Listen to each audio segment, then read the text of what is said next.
Hello everyone, I am Dr. Rajesh and I am again with you with my next video lecture. And in this video lecture we will study triangle law of forces. So we will study that what does that law actual states. It states that, let's say, if we have the two forces, say this force and this force, acting at a point, say point A, are represented completely in magnitude as well as in direction by the two sides of the triangle taken in the same order. So this is AB, this much size, this is this much size, this is AC, and taken in the same order, and say this is in this direction. Their order is same. One is in this direction, then in continuation this is in this direction. So the order is same. Then this law states that if we are having the two sides representing the two forces and the two sides are taken in the same order, two sides are taken in the same order and it is representing two forces, so then it said that the third side of the triangle represents the resultant of the forces and that side is taken in the opposite order. Now see the opposite order. This is this in this direction, this is in this direction, so same order is that it would be in this direction, but it is in the opposite direction, so this is in this direction. So say this is force, any force, it is representing P, say Q, say R. So we can say that resultant of P and Q is R and represented by CB completely in magnitude as well as in direction in the sense that it is from C to B. So therefore once again I am repeating, the triangle law of force states that if the two forces acting at a point, they are acting at A, are represented completely in magnitude, this is by AB and this is by CA, completely in magnitude and direction by the two sides of the triangle taken in the same order, then their resultant is represented by the third side of the triangle completely in magnitude as well as in direction, and that side is taken in the opposite order. That is must to mention. So if we again mark another figure, say this and this is in this direction, this is in this direction, and say this is the resultant. Okay, fine. So resultant will be in the opposite direction. If you see, this is this is in this direction, this is in this direction, so resultant will be in opposite direction, and opposite direction is this one. So this is the resultant, and you want to name, then you can name it as, say this is A, this is B, this is C. So this is figure number 2 and this is figure number 1. So this is what we know about triangle law of forces, triangles law of forces. Now next we will study the parallelogram law of forces. So it will be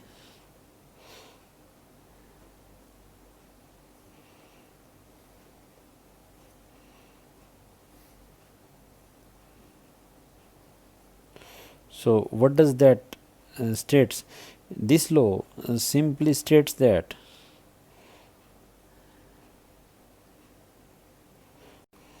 statement goes something like, if two forces, say this force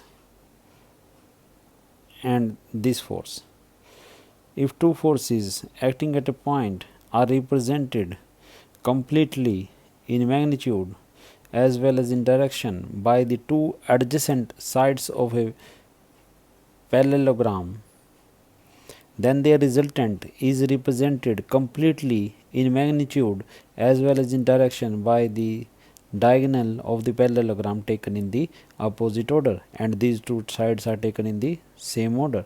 So if I say this is the parallel side parallel to this one, and this is the parallel to this one. Okay, so this force can be transferred parallelly, and this will be again the force Q only, and this will be force P only. So these, say this is A, this is B, this is C, this is T. So these two, by the triangle law, this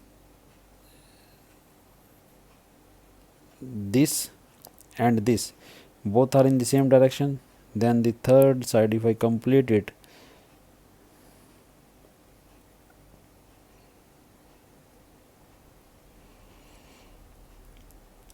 of the triangle taken in the opposite order. Opposite order means this is in this direction, this is in the, then the third side will be in opposite order. Say this is resultant R. So this is the resultant. So if I again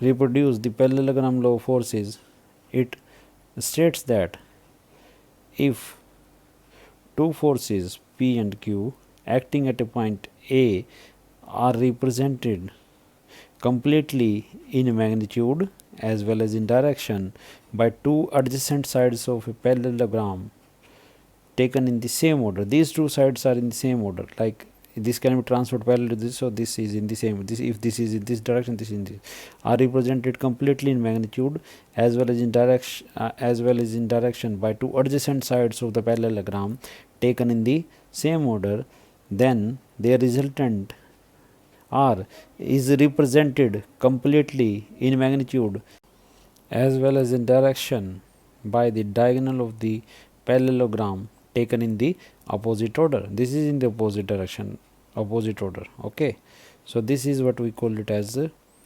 parallelogram law of forces. So these two laws, the triangle law and the parallelogram law of forces, helps us in finding the resultant completely in magnitude as well as in direction of the two forces acting at a point.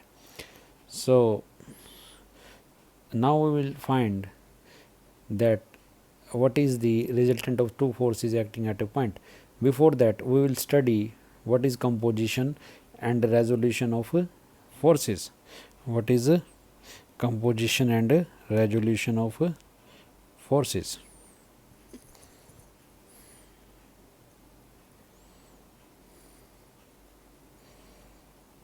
And resolution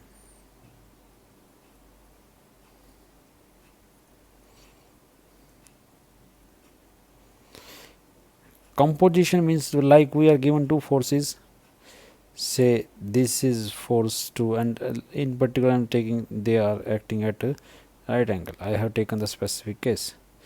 So this is force P, this is force Q, then this is their resultant R. Okay, so to find the resultant of the two given forces, this process is called composition of forces to find the resultant. If we say these are the two forces in this direction, then the resultant is in this direction. So this process is known as composition.